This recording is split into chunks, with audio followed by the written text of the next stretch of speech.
Como en la clase anterior, vamos a seguir hablando del vehículo. Ahora vamos a hablar de los elementos de seguridad activa y pasiva, diferencia entre activa y pasiva y cuáles son los elementos de cada una de ellas. Bueno, pues todos los coches salen de fábrica dotados de una serie de elementos de seguridad.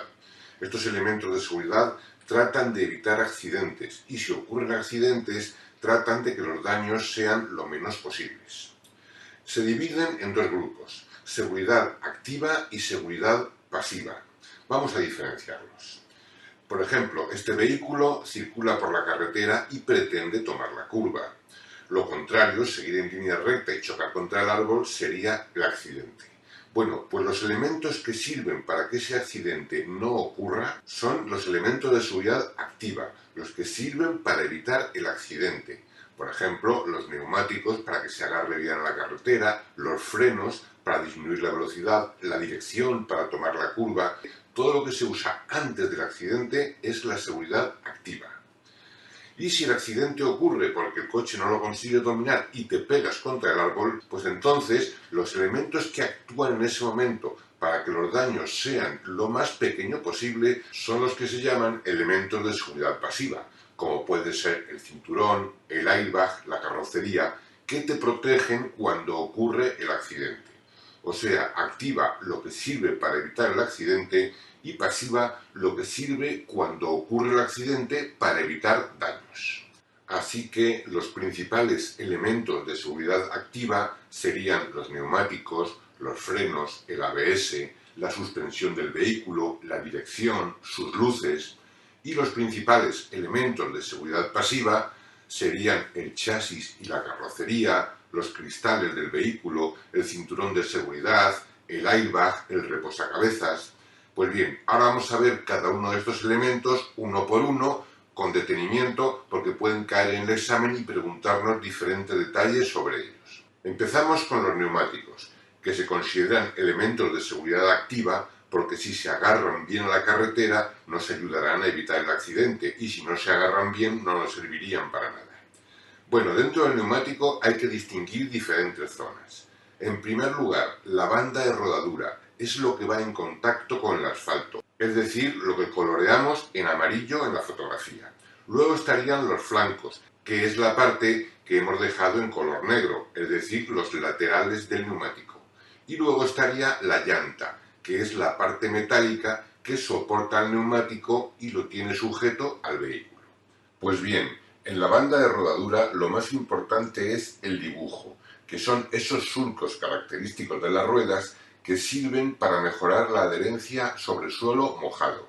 Normalmente, si nunca estuviese el suelo mojado, los neumáticos serían lisos, sin dibujo, como en la Fórmula 1, que cuando la carrera es en seco no llevan dibujo y si es en mojado usan ruedas con dibujo. Pero claro, en un coche normal no podemos tener dos juegos de ruedas para seco y para mojado. Entonces tenemos unos neumáticos que tienen un poco de dibujo de forma que nos sirven tanto para seco como para mojado. Pero el dibujo es para mejorar la adherencia sobre el suelo mojado. ¿Cómo lo hacen? Bueno, pues según pisamos el agua con la rueda, el agua se mete en los surcos.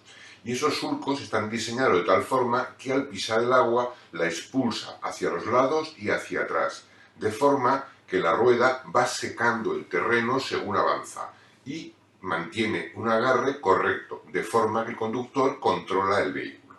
Claro, a medida que el neumático se va desgastando por su uso, estos surcos son cada vez menos profundos y llega un momento en que el dibujo es tan poco profundo, tiene tan poca capacidad que no puede con todo el agua que va encontrando.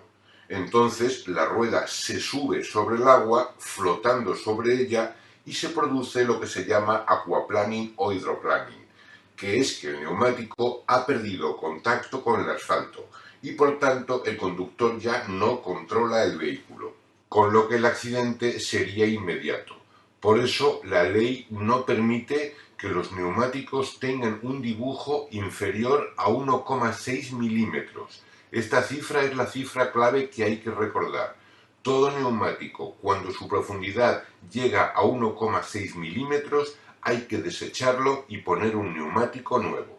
Así que, resumiendo, el dibujo o ranuras de la banda de rodadura sirve para evacuar el agua de la calzada y su profundidad será como mínimo 1,6 milímetros. Bueno, ahora vamos a ver los flancos del neumático. En los flancos del neumático hay una serie de inscripciones que nos indican las características de ese neumático, como son las dimensiones, su estructura, si es radial o diagonal, su diámetro interior, el índice de carga, el código de velocidad, su fecha de fabricación y si es de tipo con cámara o sin cámara. Lo que más nos interesa en principio es el código de velocidad. Y es que existen neumáticos de más o de menos calidad. Y claro, un Ferrari que está capacitado para alcanzar altas velocidades no puede llevar un neumático de baja calidad porque explotaría. Tiene que llevar un neumático bueno, de un código de velocidad alto. Mientras que un Opel Corsa nunca va a alcanzar grandes velocidades y puede llevar un código de velocidad más pequeño.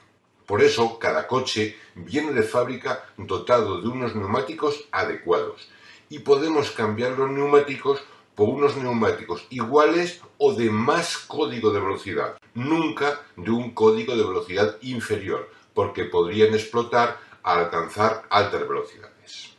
Así que para el examen está permitido cambiar los neumáticos por otros de un código de velocidad igual o superior, nunca inferior. Otro dato importante es la fecha de fabricación del neumático, porque el caucho que lo compone es un material que se deteriora con el tiempo y tiene caducidad. De hecho, no se deben aguantar los neumáticos más de 5 años. Aunque estén en perfecto estado y no se hayan usado, a los 5 años de su fecha de fabricación hay que desechar los neumáticos y poner neumáticos nuevos. Y otra cosa más, aunque esta es menos importante, esa inscripción que pone tubeless significa sin cámara. Realmente hoy en día se puede decir que todos los neumáticos son sin cámara, porque se ha demostrado que son mucho más seguros que los neumáticos con cámara. Pero bueno, que os suene esa palabra para el examen, tubeless significa sin cámara. Y un dato más que debéis recordar para el examen. El mal estado de los neumáticos es la principal causa de los accidentes causados por fallo mecánico. Bueno, una cosa más, ya tenemos unas ruedas muy bonitas y tal, pero hay que preocuparse de la presión del inflado de estas ruedas, la presión del neumático. El fabricante del neumático nos va a indicar la presión adecuada para ese neumático, presión que debemos respetar, porque con esa presión el neumático va a apoyar todo el ancho de la banda de rodadura en el asfalto y va a tener un contacto perfecto. Si lo inflamos de manera excesiva, el neumático adquiere forma redondeada en la zona de contacto con el suelo, de forma que apoya en el centro y no apoya en los laterales. Consecuencias, principalmente 3. La primera, tiene menos adherencia porque tiene menos contacto con el suelo. Esto es peligroso, el neumático puede patinar. Segunda consecuencia, el desgaste. El desgaste va a ser en el centro de la banda de rodadura muy acusado, mientras que en los laterales no se va a desgastar apenas. Y tercera consecuencia, al estar excesivamente inflado, el neumático va a estar más duro y va a producir muchas vibraciones. Así que recordemos, presión excesiva significa menos adherencia, desgaste en el centro de la banda de rodadura y más vibraciones. Bueno, todo eso ocurre cuando el neumático está excesivamente inflado. Vamos a ver ahora el defecto contrario, que está poco inflado, con una presión escasa. Entonces el neumático se aplasta por el peso del vehículo de la forma que se ve en la pantalla. Y el contacto con el suelo es en mayor superficie de aplastarse. Primera consecuencia, se produce un calentamiento excesivo porque tiene mucha zona de contacto con el asfalto y eso aumenta la temperatura. Y esto es especialmente peligroso, porque claro, el neumático es de caucho y al calentarse excesivamente el caucho tiende a derretirse y facilita un posible reventón. Segunda consecuencia, el desgaste del neumático se produce de manera más acusada en los laterales de la banda de rodadura que en el centro. Y tercera consecuencia, aumenta el consumo porque tiene más contacto con el suelo. Recordemos entonces, una presión escasa significa calentamiento excesivo, desgaste mayor en los laterales y aumenta el consumo, pero sobre todo aumenta el riesgo de reventón. Bueno, vamos a ver ahora cómo nos indicaría el fabricante la presión de nuestros neumáticos. Esta pegatina que veis en la pantalla la podríamos encontrar en el borde de la puerta o en el tapón de la gasolina y también estaría por supuesto en el libro de instrucciones. Vamos a estudiarla un poquito. Vemos que hay dos coches dibujados. Eso significa que el coche de la izquierda es cuando el vehículo va poco cargado, es decir, el conductor y un acompañante como máximo. Y el dibujito de la derecha es para cuando el coche va muy cargado, ya sea porque vayan 4 ocupantes o porque llevemos bastante equipaje. Observad además que la presión de las ruedas delanteras es distinta a la presión de las ruedas traseras. Esto ocurre en casi todos los coches, porque no es lo mismo el peso que aguanta unas ruedas al peso que aguantan las otras. En este caso, tenemos que con el coche poco cargado, la presión de las ruedas delanteras debe ser 2,2 y la presión de las ruedas posteriores debe ser 2,4. En cambio, si el coche va bastante cargado, la presión de las ruedas delanteras nos indica que debe ser 2,4 y las ruedas posteriores 3,0. Así que en cada caso pondríamos la presión adecuada. Y para evitar que en el examen haya preguntas que os hagan dudar, tened en cuenta que esta presión se debe respetar tanto en invierno como en verano, si llueve o no llueve, con nieve, con frío, calor, en recorridos cortos o en viajes largos, da igual. La presión del fabricante siempre es la correcta, porque se trata de que la rueda apoye bien en el suelo, en toda circunstancia. Únicamente se cambiará esa presión cuando llevemos más carga, y eso ya también nos lo indica el fabricante como acabamos de ver. ¿Y cada cuánto se debe comprobar la presión? Pues se debe comprobar con bastante frecuencia. Lo suyo es comprobarlo cada 15 días. Es acercarse a la gasolinera que tengamos más cercana, allí se enchufa el aparatito a la rueda y ya sea en el propio mando o en un aparato aparte, nos indicará la presión que tiene la rueda y habrá un botoncito para aumentar la presión o para disminuirla, que la infla o la desinfla simplemente.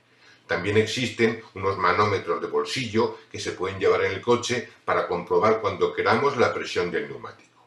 Eso sí, es muy importante que lo comprobemos en frío, porque a medida que el neumático se calienta, la presión aumenta y nos puede dar una lectura engañosa. La presión que nos indica el fabricante es siempre presión en frío. Así que debemos comprobar la presión cada 15 días, comprobarla en frío y respetando la presión indicada por el fabricante, teniendo en cuenta la carga del vehículo. Y luego hay otro problema. Como hemos dicho, la presión de las ruedas delanteras suele ser diferente a la presión de las ruedas traseras. ¿Cómo ponemos la de repuesto? Bueno, pues la rueda de repuesto, si es igual a las otras que lleva el vehículo, debe ir con la presión más alta de las dos. Y si fuese una rueda de uso temporal que lleva una presión completamente distinta, habrá que seguir las instrucciones del fabricante. Y ahora otra pregunta sobre las ruedas. A veces, al llegar a determinada velocidad, vibra el volante. Si vamos más deprisa, no. Y si vamos más despacio, tampoco. Pero a cierta velocidad, sobre los 90 por hora más o menos, el volante vibra claramente. ¿A qué es debido? Bueno, las ruedas son redondas y se supone que cada punto debe pesar exactamente lo mismo que su diametralmente opuesto.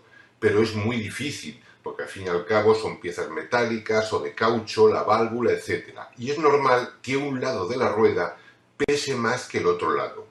Esto normalmente no se percibe en la marcha, pero a cierta velocidad se produce un movimiento ovalado que es lo que produce la vibración en el volante.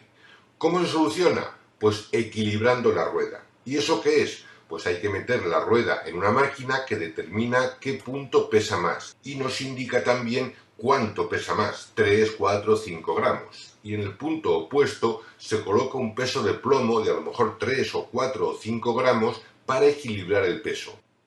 Una vez que está equilibrada, la rueda ya gira de una forma uniforme y no produce vibraciones en el volante.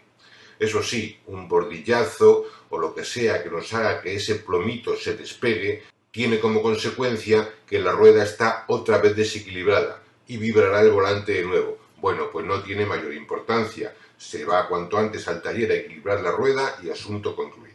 Recordad, vibraciones en la dirección puede significar que la rueda está desequilibrada.